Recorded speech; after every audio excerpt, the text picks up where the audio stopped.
Alright guys, we have a huge update in HAIKYU Fly High.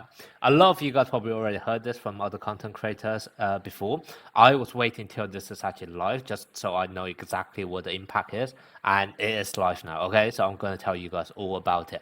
It's basically now we no longer have any position limit. So you are free to basically play however number of position of each character on the team, with the exception of liberal, which you can only have one.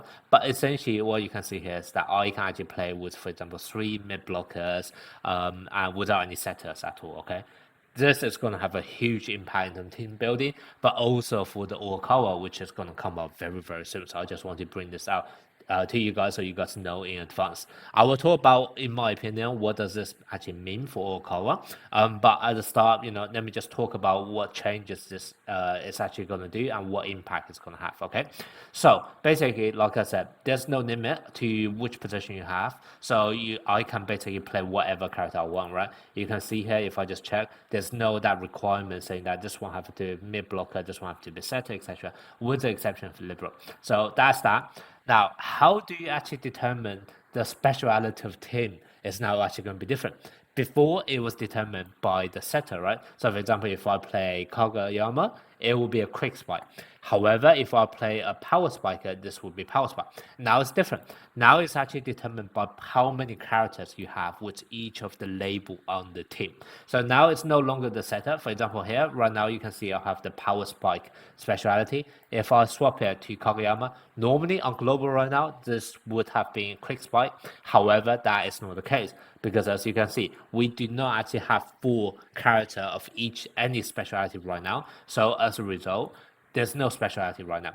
And if there are actually multiple speciality with at least 4 characters or more, then what we're actually going to get is that you'll pick the one with the highest. I'm not too sure what happens when there's a tie.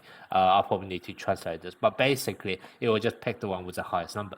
And furthermore, the advantage you're going to have over your opponent is now going to be determined by this. Basically, depending on how many characters you have of that label, it's going to be a slightly different scaling in terms of the advantage you're going to have, okay? So this is going to be massive.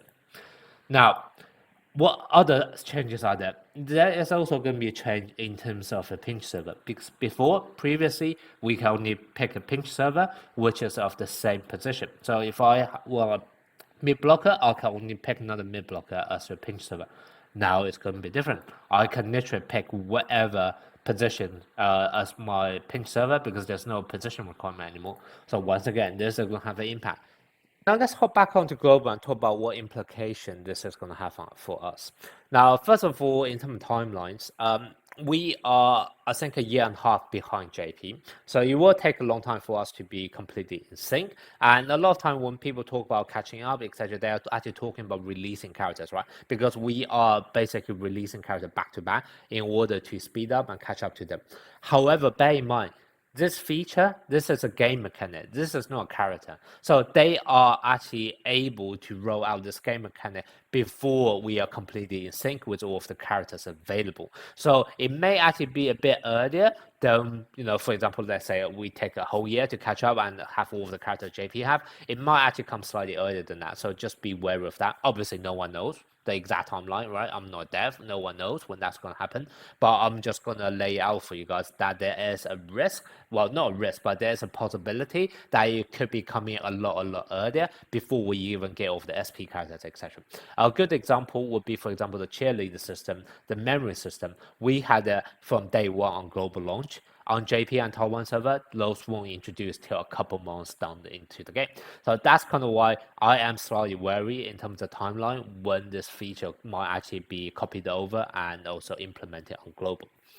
Okay, now let's move on to actual character implications. So obviously, a lot of time right now when we are planning for character, we were talking about, we want 2 mid blockers, 2 wing spiker. We have to make a choice. A lot of people were talking about, for example, if I have Yujima, maybe I need to swap skip Osamu Miya because they're both opposite hitter. You can only have one of them, etc.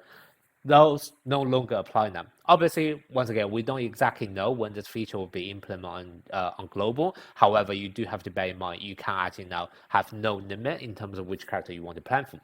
Now, in terms of the next UL character we're going to get very, very soon, later today, Oikawa. First of all, I kind of already mentioned this earlier. One main advantage of Oikawa is that he has literally the best serve in the game.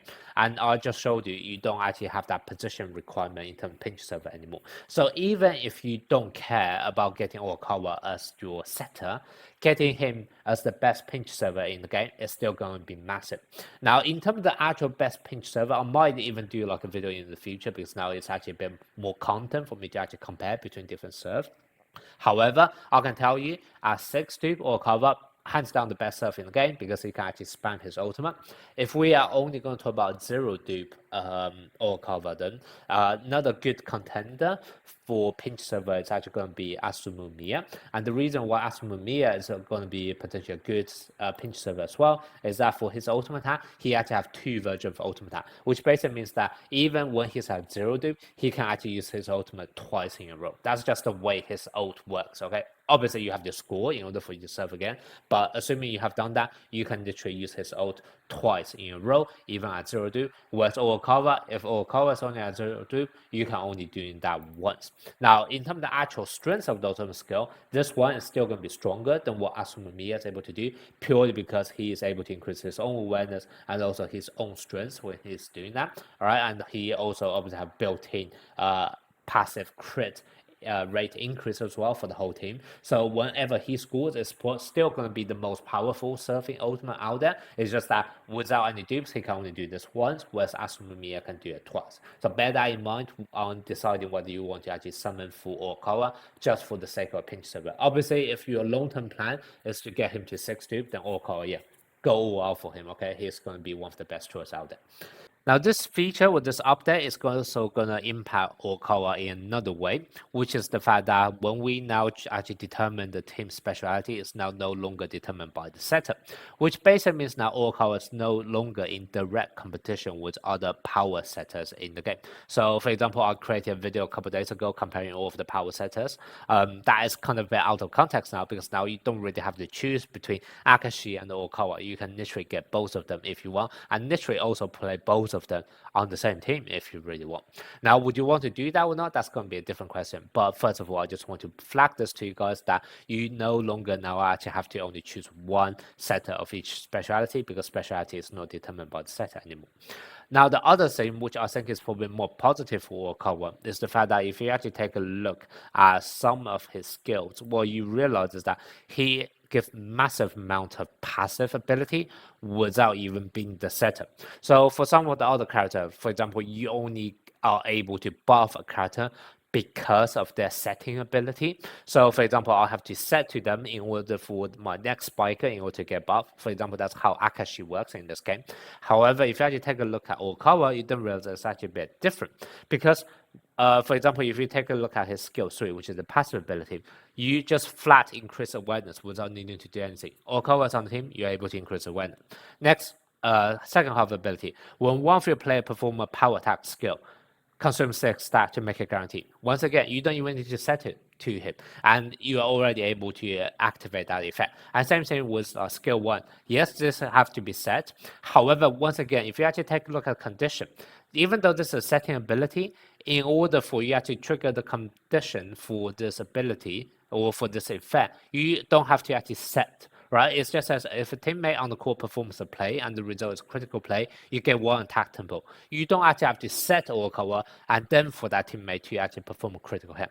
So as a result, Oikawa being one of the best passive buffer, let's say, but one of the best passive buffer in the game without needing to do anything. And that basically means there is actually going to be value of playing him even when you're actually going to play alongside with another setter.